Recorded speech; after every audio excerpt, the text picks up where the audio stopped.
너무 반갑습니다. 처음에 그 목사님께서 설교를 해줄 수 있냐고 말씀하셨을 때 당황스럽더라고요. 우크라이나에서 나올 때 그냥 잠바 입고 나왔습니다. 이것도 폴란드 와서 샀습니다. 거기 가서 내가 설교하겠어? 좀 쉬었다 와야지 하고 나왔었습니다. 그저께 동료 선교사님, 같이 우크라이나에서 사역했던 동료 선교사님 폴란드 오셔가지고 저를 보더니만, 제 가족을 보더니만 불쌍하다 그러더라고요. 제가 겨울 잠바를 계속 입고 있으니까 우크라이나에 좋은 옷 있습니다. 나올 때 그냥 이거 편하게 입을 수 있는 거 입고 와야지 하고, 그건 아껴둬야지 하고 왔었습니다. 그렇지 않고요. 그런 마음으로 지금 폴란드에 왔었습니다. 그리고 매일 줌으로 그리고 온라인으로 성도들과 전쟁이 시작되면서 예배를 시작했었죠.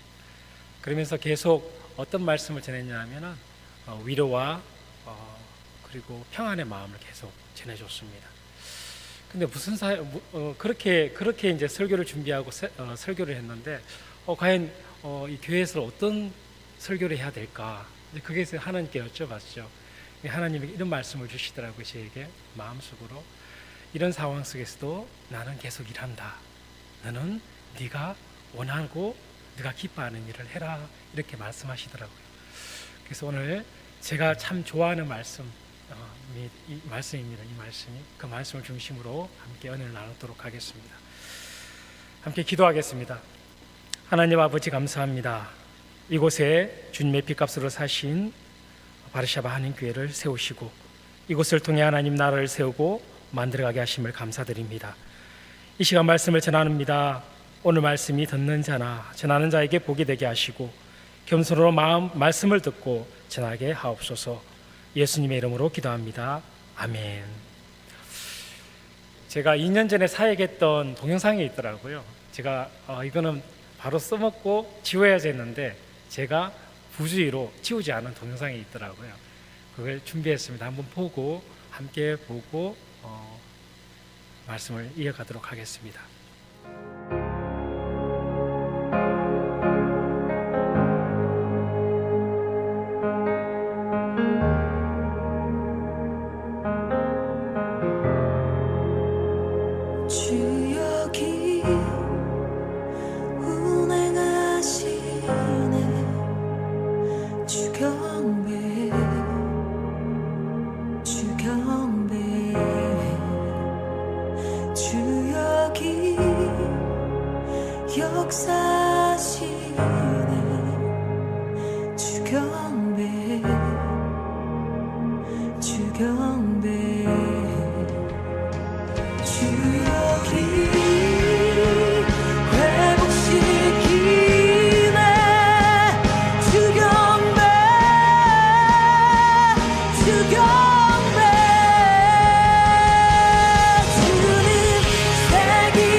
예수, 주 눈물 닦으며 주 상처 치유해 내 삶의 모든 응답.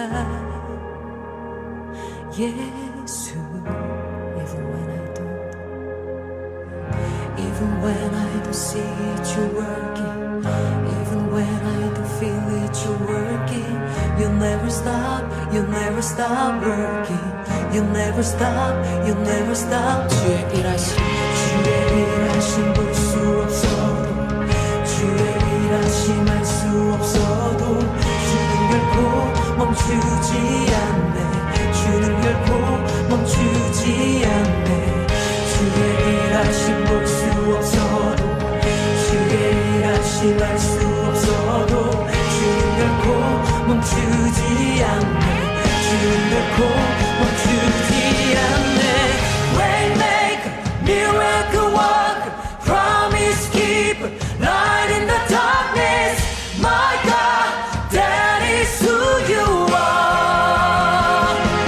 주는 세기를 만드시는 분, 큰 기적 행하시는 분, 그는 우리 하나님. 주는 약속을 지키시는 분, 어둠 속을 밝히시는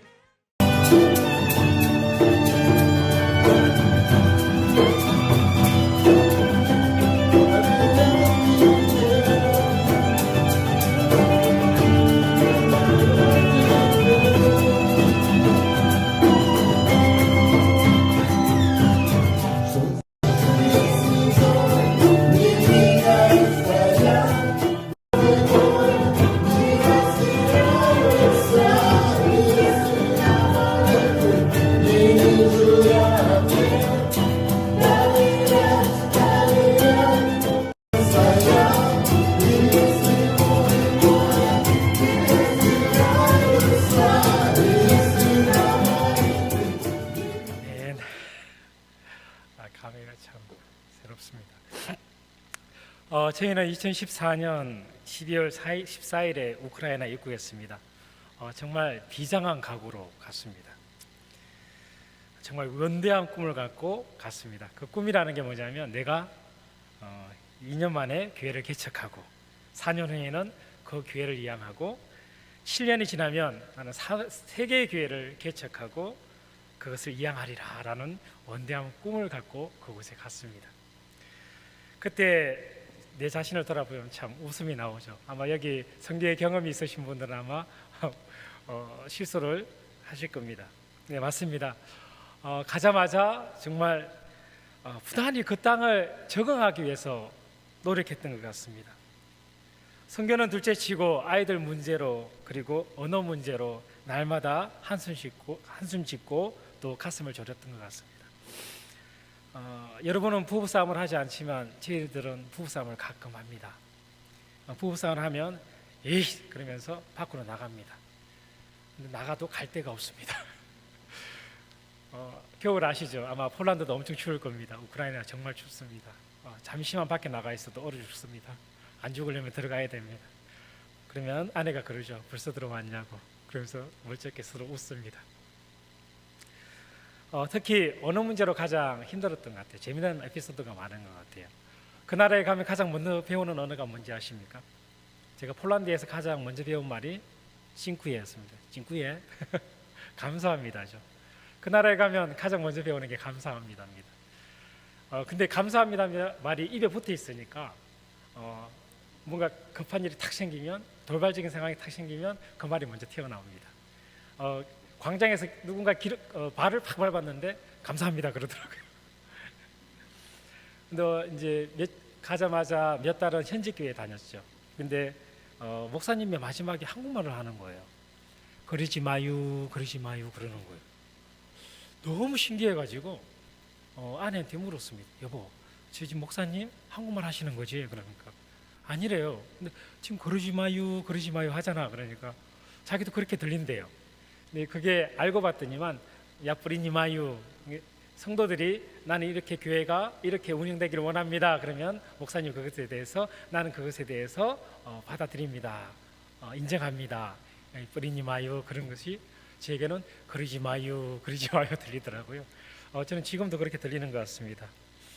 어느 날 옆방에서 아내가 급하게 부르는 소리가 들리는 거예요. 그래서 막 놀래가지고 달려갔더니만 아들이 둘째 아이가 5녀입니다. 5녀인데 아내하고 장난을 치면서 등에 부딪힌 거예요. 근데 앞니가 뒤쪽으로 젖혀져 버린 거예요. 너무 놀랐습니다. 그 순간 제가 무슨 생각이 들었냐면, 이제 온유가 앞니가 없음으로 인해 가지고 자존감이 낮아지겠구나, 웃지도 못하고. 그러면서 그렇게 학교 생활을 해가겠지. 너무나 마음이 아픈 거예요. 그래서 그 순간에 가장 부르는 게 뭡니까? 우리가 할 수 있는 것이 하나님 어떻게 합니까? 그랬습니다. 하나님이 지혜를 주시더라고요. 네이버 아줌마에게 물어봐라. 그래서 열심히 네이버 아줌마에게 물어봤습니다. 1시간 안에 치과에 가면 이 부러진 이를 살릴 수가 있다고 그러더라고요. 밤 9시쯤이었는데 여기저기 아는 선교사님들께 다 연락을 했습니다. 그랬더니만 어느 곳에 가면 아직 치과가 열린 곳이 있다, 그곳에 달려가라고 그러더라고요. 열심히 차를 달려서 그곳에 갔습니다. 의사 선생님을 보자마자 이 살려야 됩니다, 제발 살려주십시오, 그냥 부르트리면 안 됩니다, 빼면 안 됩니다, 손도 못 대게 했습니다. 그러니까 의사 선생님이 그럼 사진부터 찍어 봅시다 그러더라고요. 그 사진을 딱 찍고 났더니만 유치입니다 그러더라고요. 그 순간 딱 드는 게 무엇입니까? 너무 참 황당하기도 하고 감사하죠. 근데 한편으로는 어떤 마음이 드냐면 자괴감이 드는 거예요. 야, 내가 이거밖에 안 되는 인간인가? 참 나는 너무나 보잘것없는 인간이다라는 것을 깨닫게 되더라고요. 맞습니다. 우리가 주님 한 분만으로도, 주님이 우리와 함께 계시지 않는다면 우리는 정말 너무나 부족한 죄인일 수밖에 없는 것이죠. 돌아보면 그렇게 우크라이나 땅에 적응하기 위해서 정말 몸부림친 것 같습니다. 선교사들은 처음 그 지역에 가면 선교의 방향을 잡습니다. 신학교 사역, 학원 사역, 고아원 사역, 그리고 빈민구제나 알코올, 마약 중독 재활 등이라든지 그런 사역의 방향을 잡습니다. 저는 가자마자 처치 플랜팅이었습니다. 특별히 주님께서 방향을 바꾸지 않는 이상 저는 교회 개척 사역이 저의 주된 사역이 될 것입니다. 오늘 본문에 그 교회가 나옵니다. 성경이 말하는 교회는 우리가 잘 알고 있듯이 금물로서의 교회가 아니라 에클리시아, 이름이 말해주듯 세상으로 건져내어진 거룩한 무리, 하나님의 백성, 성도, 신실한 자들, 그리스도 안에 있는 자들을 교회라고 합니다. 또한 교회는 예수님의 교회입니다. 마태복음 16장 18절에 또 내가 내게 이르노니 너는 베드로라, 내가 이 반석 위에 내 교회를 세우리니 엄무의 권세가 이기지 못하리라.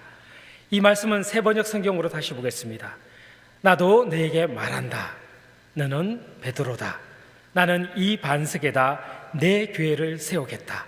죽음의 문들이 그것을 이기지 못할 것이다. 교회는 우리가 잘 알고 있듯이 회사를 운영하듯 경영 마인드로 움직이는 것도 아닙니다. 그리고 돈으로 운영되어지는 것도 아니죠. 민주주의의 다수결의 원칙이 적용되어 움직이는 것도 아닙니다. 교회는 예수님이 주인이시고 예수님이 이끌어 가시는 곳입니다. 본문의 말씀처럼 직접 내 교회라고 말씀하십니다. 18절에 엄부의 권세가 이기지 못하리라. 각주나 새 번역 성경에 보면 이 권세가 대문, 문들로 나옵니다. 그 말은 대문이나 문들을 말할 수 있다는 것이죠. 다시 말하면 교회가 없다면 엄부의 권세, 엄부의 대문, 죽음의 문들을 통해서 수많은 사람들이 그곳으로 끌려 들어간다는 것입니다. 교회는 곧 그 음부의 문을 닫는 것이고 그 음부의 권세를 진멸하는 것입니다. 내가 천국의 열쇠를 주리니 내가 땅에서 무엇이든지 매면 하늘에서 매일 것이요 내가 땅에서 무엇이든지 풀면 하늘에서도 무엇이든지 풀리리라. 우리는 그 천국의 열쇠가 교회에 주어졌다는 것을 너무나 잘 알고 있습니다.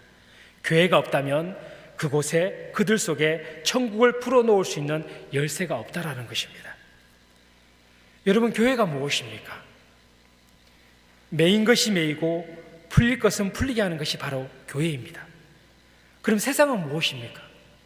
반대로 세상은 풀릴 것이 매이고 매일 것이 풀린 것이 세상입니다. 더럽고 추한 죄악들은 묶여져야 하고 그 죽음의 권세에 묶여있는 자들은 하나님의 사랑과 은혜로 풀려야 하는 것입니다.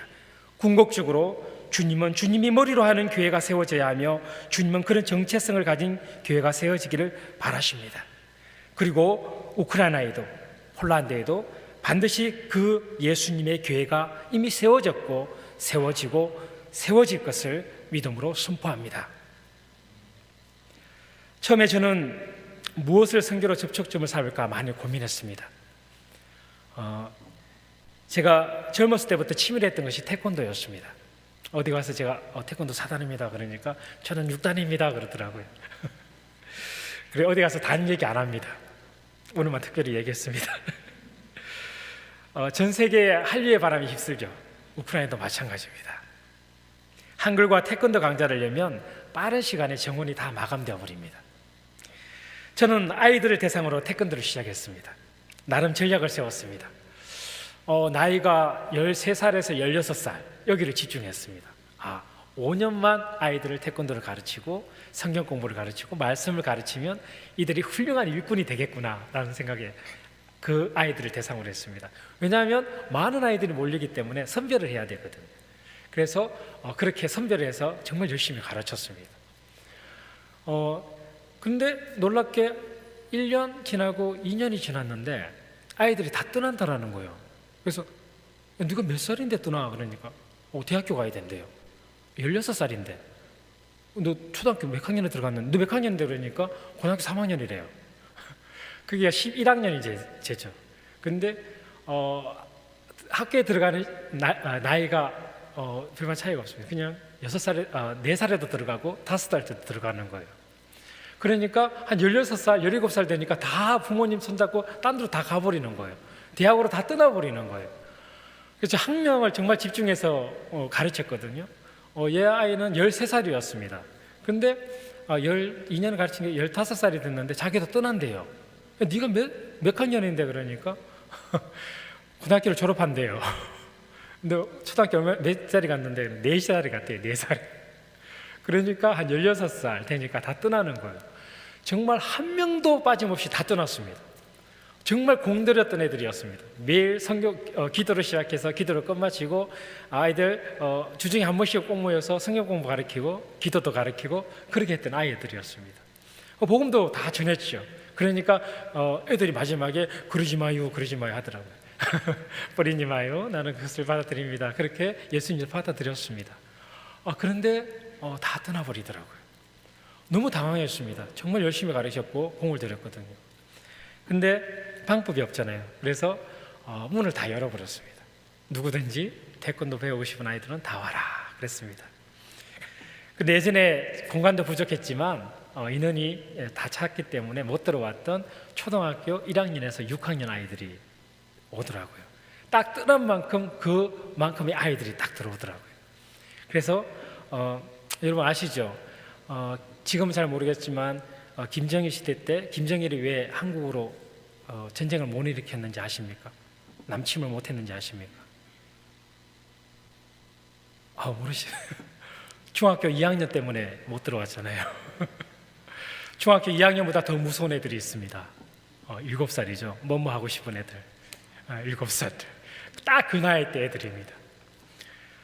태권도 태극 2장을 가르쳤는데 2장을 못 가르쳤습니다. 2년을 가르쳤는데 태극 1장에서 멈춰버렸습니다.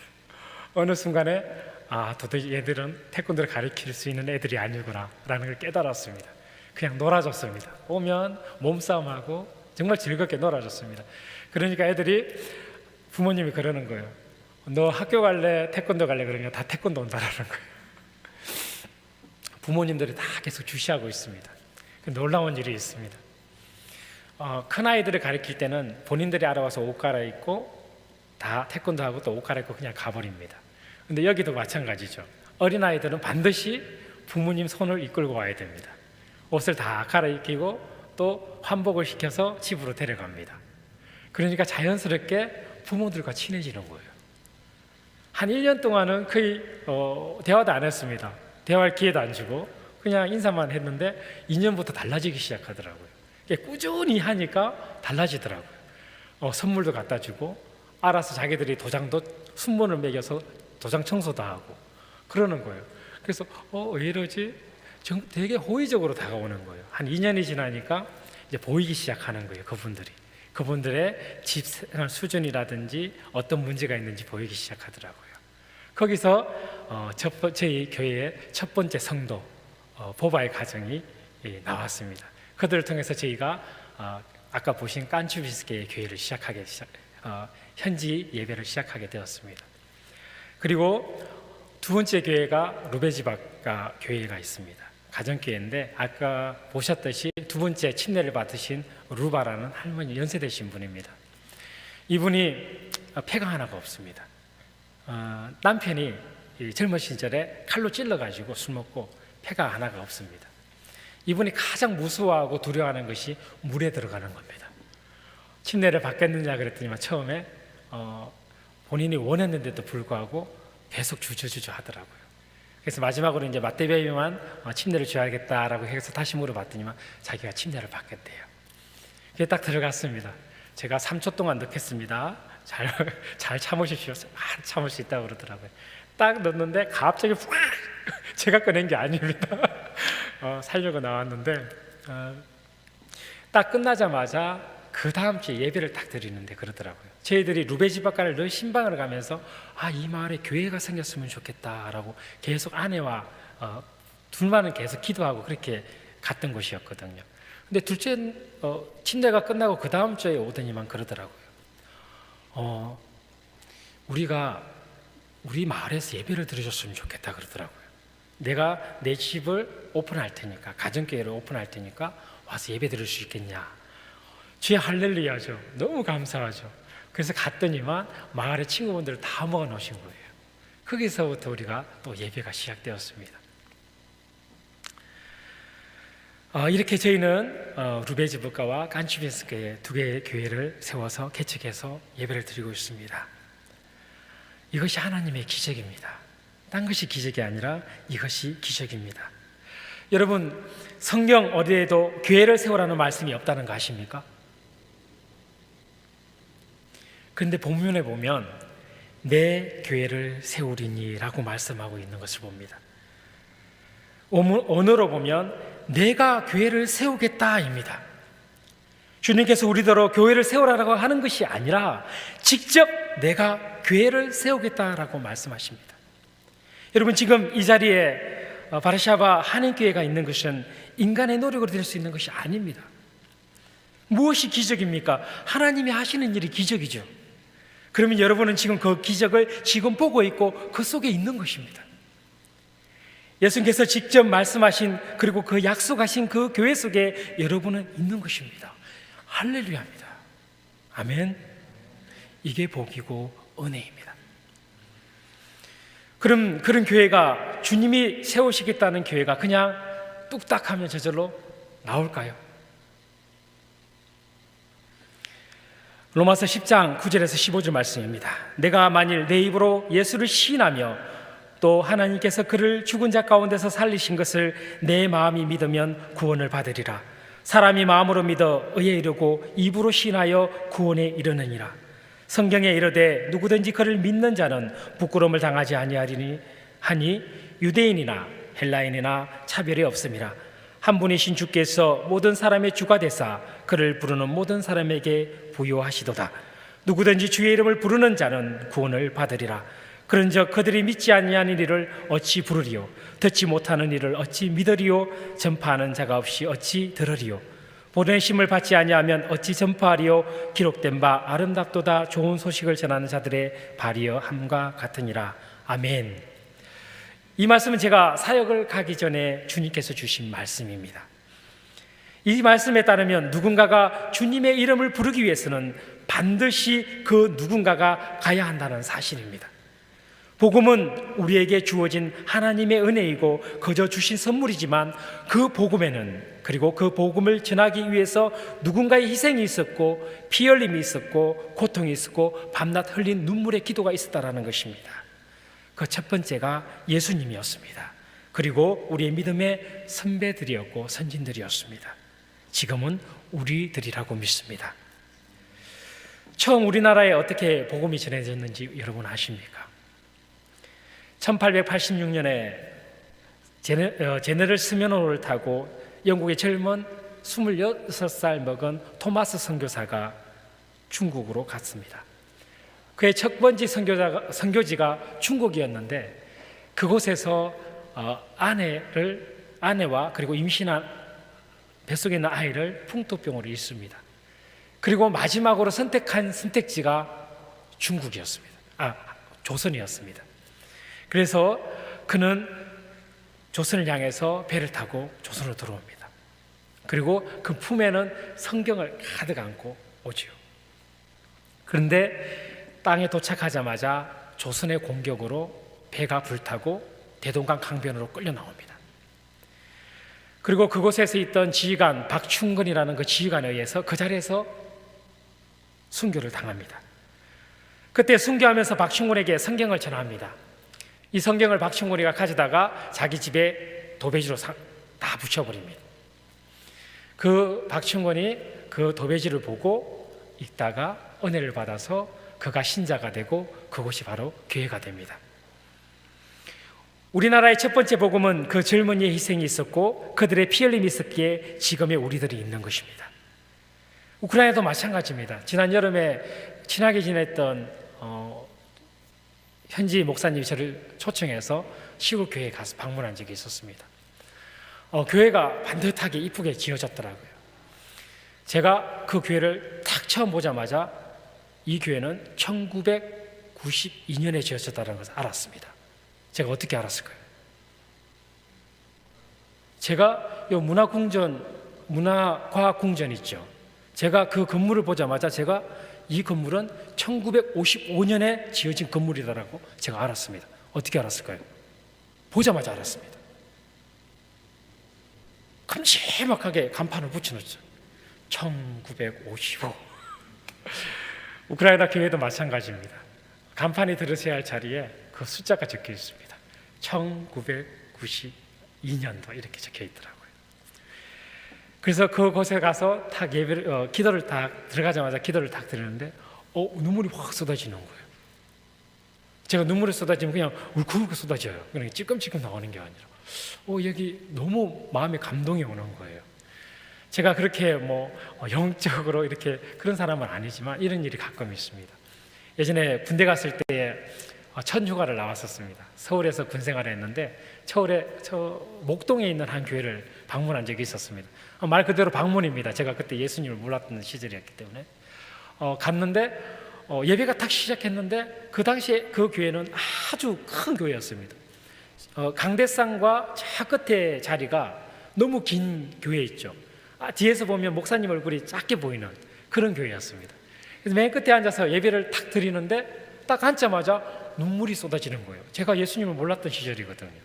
근데 눈물이 그냥 찔끔찔끔 나오는 게 아니라 예배 시작해서 끝에 끝날 때까지 계속 눈물이 쏟아지는 거예요. 근데 마음이 너무 평안한 거예요. 내가 왜 이러지 하면서 그렇게 예배를 드렸던 적이 있습니다. 그와 동일한 마음이 그곳에 있는 거예요. 그래서 기도를 하고 교회 인사를 하고 그 목사님과 같이 옆에 있는 한 얼마 떨어지지 않은 곳에 사택이 있더라고요. 가서 이제 교제를 하는데 그곳에서 4대째 신앙생활을 했대요, 이 목사님이. 근데 30년으로 그냥 50년이 아니라 30년만 따져도 120년이잖아요. 그 120년 동안 신앙생활을 했다는 거예요. 그리고 보니까 구소련 시제를 지는 거예요. 그래서 어떻게 소련 시제 때 신앙을 지켰습니까? 라고 물어봤죠. 우리나라에 있는 그 지하교회 아시죠? 북한의 지하교회 똑같이 예배를 드렸더라고요. 깜깜한 들판에 어느 위치로 와라 하면 그곳에 모였다고 그러더라고요. 성경도 찬상도 안 했대요. 그냥 글로 읽었대요. 내 구주 예수를 더욱 찬양, 이렇게 찬양하지 않고 또 성경 말씀 조용히 읽고 그렇게 또 그 어두운 밤을 들판을 싹 흩어졌대요. 그리고 어느 시간에 맞춰서 이곳에 오십시오 하면 그 집에 와서 예배를 드렸대요. 그렇게 구소련 시절을 보냈대요. 그러면서 1991년에 소련이 붕괴됐잖아요. 그러면서 붕괴되자마자 우리도 찬양합시다, 우리도 기도합시다, 마음껏 찬양하고 기도합시다, 그렇게 해서 지어진 바로 교회가 그 교회더라고요. 정말 그곳에는 그래서 교회가 세워지고 난 다음에 그곳에서 예배를 드리는데 어느 곳이든지 정교회가 있습니다. 우크라이나는 이 동물로 된 교회가 있죠. 정말 크고 작은 마을에는 반드시 하나씩 다 있습니다. 근데 그 교회가 세워지고 나서 신앙생활을 너무 잘하니까 동네 마을 사람들이 그러더래요. 야, 저 교회는 술도 안 마시고 담배도 안 파는데 너희는 사제이면서 어떻게 담배와 술을 하냐? 그러는 거예요. 그러니까 이 정교회가 변하더래요. 그 교회를 통해서 정교회가 변하더랍니다. 그리고 마을 사람들이 변하고 지금은 그 자리에 그 시골인데도 불구하고 가득 차더라고요. 물론 이곳은 그랬지만 다른 곳에서는 많은 순교자의 피가 있었지요. 영원한 것을 위해 영원하지 않는 것을 버린 자는 결코 바보가 아니다. 짐 엘리엇과 그의 동료 선교사 4명이 콜롬비아 식인종 아쿠아족을 선교하기 위해서 그곳에 들어갑니다. 그런데 가자마자 5일 만에 복음도 전해보지 못하고 그들에게 죽습니다.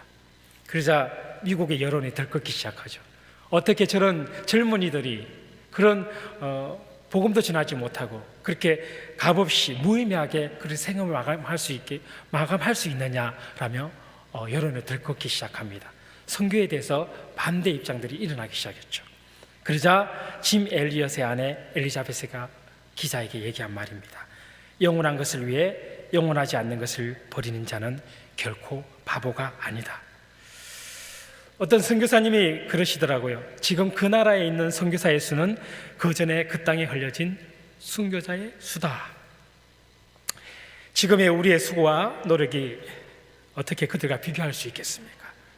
하지만 저는 확신하는 것은 우리의 노력이 수고가 하나도 땅에 떨어지지 않을 거라는 겁니다. 비록 우리가 그 열매를 직접 눈으로 목격하지 못한다 할지라도 말이죠.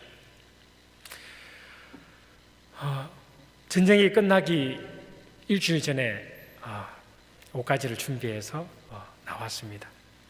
그날이 토요일이었습니다. 여행 4단계로 발령된 순간이 토요일이었습니다. 토요일 우크라이나 시간으로 5시였습니다. 대사관 쪽에서는 나가라고 그러더라고요. 나가지 않으면 여권을 뺏겠다라는 그런 협박 아닌 협박을 하더라고요. 그래서 많은 선교사님들이 그 전부터 이제 얘기를 듣고 티켓팅을 했습니다. 그래서 저희는 이제 주일날 예배를 드리고 결정하자라고 해서 주일날 예배를 드리면서 얘기했습니다. 여권법상 내가 나가지 않으면 나는 여권을 뺏길 수밖에 없다. 그렇게 얘기하니까 어디로 가냐 그러더라고요. 저는 한국 갈 생각이었습니다. 그런데 폴란드 갈 거야 그랬습니다. 결국에 폴란드 왔습니다. 성도들이 그러더라고요. 그래? 한국 아니어서 정말 다행이다. 정말 기쁘다. 잠시 갔다가 빨리 와. 기다리고 있을게 그러더라고요. 그래서 저희들도 그래 금방 있다가 올게. 저는 쉬듯이 왔습니다. 계속 말씀을 준비하기 너무 힘들어서 좀 쉬었으면 좋겠다 생각하고 있었을 때였습니다. 그리고 교회 식구들하고도 인사하면서도 그렇게 얘기했습니다. 그러니까 너무 좋아하고 기뻐하는 거예요. 그리고 저희들도 가벼운 마음으로 옷까지 몇 벌 하고 해서 폴란드로 왔죠. 근데 일주일이 지나니까 정말 생각지도 못했던 전쟁이 발생한 거예요. 그 전까지만 해도 이제 수요 예배 그리고 토요일 날 만남이 있었습니다. 그건 해달라고 그러더라고요. 가도 줌으로 예배를 해달라고 그러더라고요. 그래서 그거 2번 해줬습니다. 그러고 나서 전쟁이 딱 터지니까 연락이 온 거예요. 매일 해달라는 거예요. 마음에 불안함이 생기니까 계속 예배해달라고 그러는 거예요. 하나님, 제가 폴란드에 온 이유가 여기에 있군요. 그러면서 계속 줌으로 예배를 드렸습니다. 5시에 딱 시간을 맞춰가지고 이제 예배를 드렸는데 어느 날 이제 줌을 오픈을 했는데 아무도 안 들어오는 거예요. 너무 걱정이 되는 거예요. 왜 안 들어오지? 그러면서 계속 대기하고 있는데 한 명이 딱 들어오더라고요. 보바가 딱 들어오는 거예요. 보바가 딱 들어왔는데 그 안에 화면에 보바 얼굴만 있는 거예요. 근데 불이 다 꺼져 있는 상태에서 그 핸드폰 불빛으로 이렇게 비치는 거예요. 그래서 너무 반갑기도 하고 너무 황당하기도 해가지고 야 다른 사람 다 어디 갔어? 그러니까 줄줄이 다 뒤에 있는 거예요. 왜 너 전화기 한다로 왔어? 그러니까 지금 폭격이 돼서 다 대피소로 피신해 있는데 기도회 하려고 다시 아파트로 왔다라는 거예요. 그 말 듣는데 너무 황당하고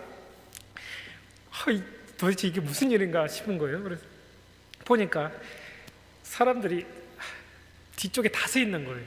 모바, 마트베이, 아냐, 알렉세이, 안드레이 다 뒤에 쭉 서 있으면서 그걸 하나씩 바꿔가면서 기도를 하는 거예요. 돌아가면서 이렇게 기도를 하는데 너무 아픈 거예요, 마음이.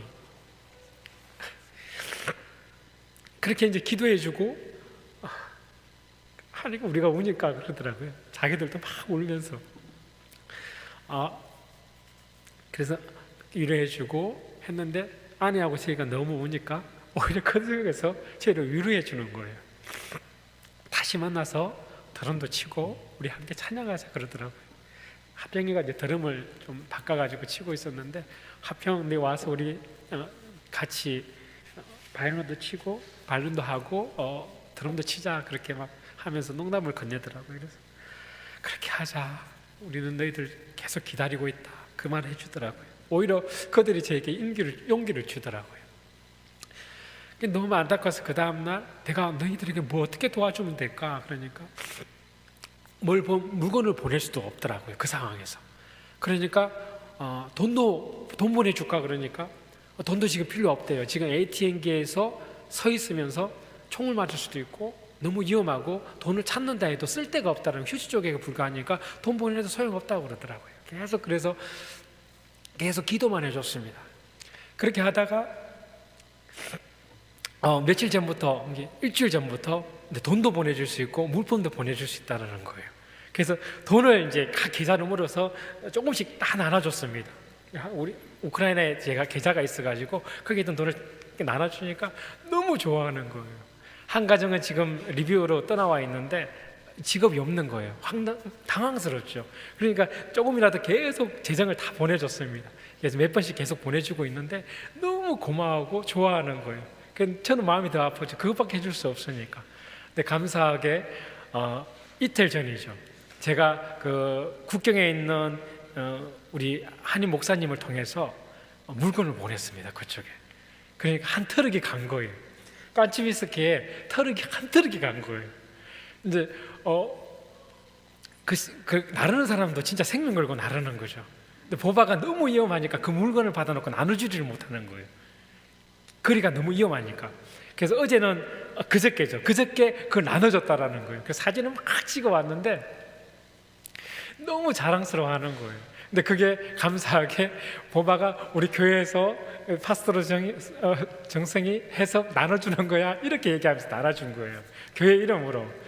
너무 감사하더라고요. 너무 고맙다고 거기 있는 주민들이 너무 감사하다고 제게 연락이 왔습니다. 그래서 그리고 이제 저녁에 밤이 돼서 이제 바이블로 이렇게 온라인으로 하는데 불이 다 꺼진 상태에서 여전히 이제 불빛으로 하죠. 왜냐하면 빛을 새어 나가면 안 되니까. 그러면서 통화를 하는데 보바가 되게 피곤해 보이는 거예요. 그런데 입꼬리가 이렇게 싹 올라가 있는 거예요. 피곤한데 너무 기분이 좋은 거 있죠. 그 모습이 보이는 거예요. 저도 너무 좋더라고요. 너무 고맙다고. 그러면서 또 필요한 거 없냐 그러니까 내가 다 준비해서 보내줄게 그러니까 약이 필요하다라는 거예요. 약이 없대요. 약이 구할 수가 없대요. 돈을 주고도 구할 수 없다라는 거죠.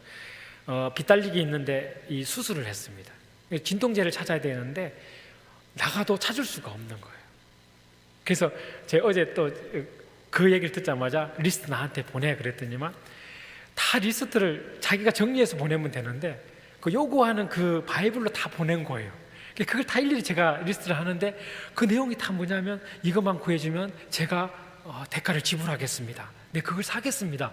이렇게 다 바이블이 온 거예요. 거기에 돈을 주고서라도 사겠다라는 거죠. 근데 급히 이제 거기다 리스트를 내게서 폴란드에 구하려고 그러니까 폴란드는 못 구한다고 그러더라고요. 그래서 현지분한테 연락을 하니까 거기서 구할 수 있대요. 그래서 구했는데 돈이 엄청나게 비싸더라고요. 제가 믿음으로 드릴 테니까 일단 다 마련해 주십시오. 그걸 다 마련했습니다. 다 어제 급하게 준비해가지고 라면 박스로 2박스를 준비했다고 그러더라고요. 그래서 근데 문제는 보내는 게 문제더라고요. 제가 누구를 보낼 수도 없고 그걸 가지러 가라고도 못하겠더라고요. 너무나 위험한 상황이라서. 근데 지금 두 군데에 우편물이 갈 수 있는 데가 있다고 그러더라고요. 근데 그것도 전투 지역에서 얼마 멀지 않은 곳이라서 제가 보바에게 말을 못 하겠더라고요. 네가 가서 가져와라고 말을 못 하겠더라고요. 기도하면서 준비해보라라고 어제 저녁에 통화하면서 얘기했습니다.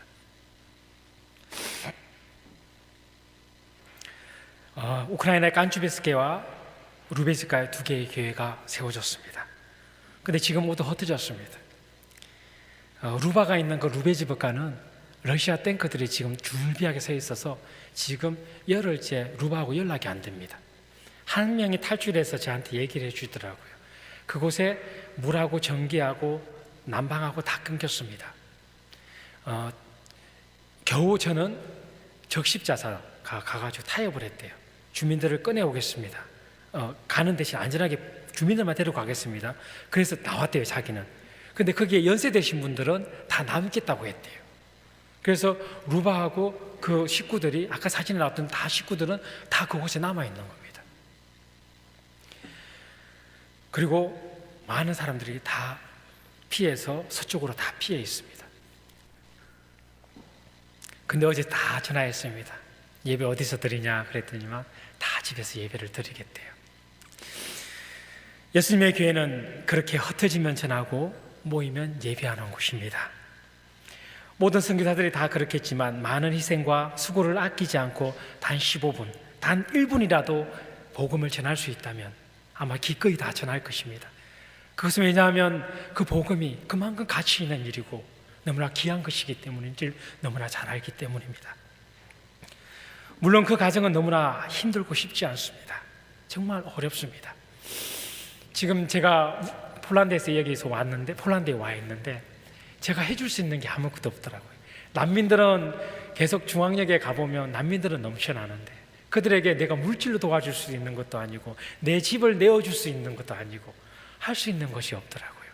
그래서 제가 그래도 목사고 선교사인데 할 수 있는 게 하나 가지고 있더라고요. 야, 그들을 위해서 기도해 주자. 그래서 매일 아침마다 중앙역 나가서 그들을 위해서 기도해 줬습니다. 가서 앉아가지고 옆에서 나도 2주 전에 키예프에서 떠났어. 나도 피난민이고 어디서 왔어? 이 얘기를 하자마자 열이면 열 다 옵니다. 그 자리에서 그냥 우는 거예요. 루다라는 할머니를 만났습니다. 루다라는 할머니는 자기는 루간스크에서 왔대요. 근데 8년 전에 자기도 이 자리에 있었대요. 지금 두 번째 이 자리에 있대요. 두 번째 피난길에 오는 겁니다. 그러면서 우는 거예요. 내가 기도해 줄게. 기도해도 되냐? 그러니까 기도해 달래요. 그래서 기도해 줬습니다. 한 자매를 만났는데 딸 둘하고 본인이 간대요. 어디서 왔냐 그랬더니까 하리크브에서 왔대요. 어디로 가냐 그랬더니만 베들린으로 간대요. 내가 침례교 목사고 너한테 기도해 줄 수 있겠냐 그러니까 나도 침례교 교인이야 그러면서 너무 기뻐하면서 또 우는 거예요. 너무 이쁜 거예요. 그래서 기도하자 그랬더니만 우크라이나 교인들은 절대 자리에 안 앉아 있습니다. 기도할 때 모두가 다 일어나죠. 기도하자 그랬더니만 아이들부터 해서 다 일어나는 거예요. 그 두 손을 꼭 모으고 기도하는 거예요. 그래서 그게 모습이 너무 이쁘고 너무 마음이 아픈 거예요. 그래서 주머니에서 너 베들린 가지? 내가 10유로씩 줬습니다. 이렇게 또 그런 게 애들 너무 좋아하는 거예요. 부모에게 안 주고 애들에게 줬는데 용돈으로 쓰고 가서 사탕이라도 사 먹어 그러면서 줬습니다. 솔직히 저희들도 그렇게 그들에게 기도해 주고 그들에게 어디서 왔어 기도해 줄게 서로 마음을 나누지만 그 기차를 타고 가면서 지하철 타고 가면서 창밖을 보죠. 계속 우크라이나 국기 막 들리죠. 여보 나 우크라이나가 안 들리는 곳으로 가고 싶어. 우크라이나에 대해서 모르는 곳으로 가고 싶어 그러더라고요. 너무 힘든 거예요. 보바, 마트베이 우리 가족들이 교회 가족들이 그곳에서 전쟁을 겪고 있습니다. 우리도 동일하게 마음속에 전쟁을 하고 있구나 이런 마음이 드는 거예요. 정말 쉽지 않습니다. 우리가 복음을 전하고 또 교회를 개척하고 또 교회를 이어간다는 것은 정말 쉽지 않습니다. 출애굽 14장에 보면 모세가 이스라엘 이끌고 출애굽을 하는, 그리고 출애굽하자마자 홍해를 만납니다. 그때 이스라엘 백성들이 애굽 땅에 매장지가 없어서 우리를 이 광야로 이끌어내어서 죽이려 하느냐, 우리는 애굽을 섬길 거야, 왜 이런 데서 죽게 하느냐 하며 모세에게 원망하며 울부짖었습니다. 그들 향해 모세가 말하지요. 모세가 백성에게 이르되 너희는 두려워하지 말고 가만히 서서 여호와께서 오늘 너희를 위하여 행하시는 구원을 보라. 너희가 오늘 본 애굽 사람을 영원히 다시 보지 아니하리라. 여호와께서 너희를 위하여 싸우리니 너희는 가만히 있을지니라. 여러분도 잘 알고 있듯이 가만히 서서는 그냥 아무것도 하지 말고 가만히 있으라는 말이 아닙니다. 이 말은 스탠드 펌입니다. 아무것도 하지 말고 가만히 빈둥대며 서 있으라는 말이 아니라 버티고 서 있으라는 말입니다. 선교사는 무엇이냐 저에게 정의를 내리라고 한다면, 선교사는 그 자리에서 버티고 서 있는 것이 선교입니다 라고 저는 정의를 내립니다. 선교사는 그 자리가 어디 지역이든지 어느 곳이든지 그렇게 버티고 서 있는 것입니다. 기도하지 않는 곳에, 아무도 찬양하지 않는 곳에, 아무도 하나님을 부르지 않는 곳에, 아무도 하나님을 예배하지 않는 곳에, 그리고 그렇게 버티고 서 있는 것입니다. 여러분, 이것이 비단 선교사에게만 적용되는 일일까요? 아니지요. 여러분에게도 하나님은 동일하게 말씀하고 계십니다. 여러분의 직장, 학교, 가정, 삶의 터에서 버티십시오. 그리스도인으로서, 성도로서, 하나님의 자녀로서 굳건히 버티어 서 있으십시오. 그렇게 죽으라 버티고 있을 때에 하나님께서는 여러분을 위해 싸우실 것입니다. 말씀을 마치겠습니다. 교회가 있고 없고는 단순한 문제가 아닙니다. 교회가 있고 없고는 사탄의 손아귀에 있느냐, 하나님의 통치 아래에 있느냐 하는 차이입니다.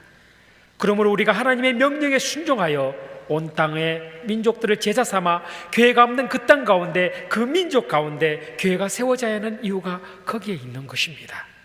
그때에 주님을 머리로 한 몸된 교회가 그 땅 가운데 세워질 그때에 그 땅은 살아나고 회복되어지는 것입니다.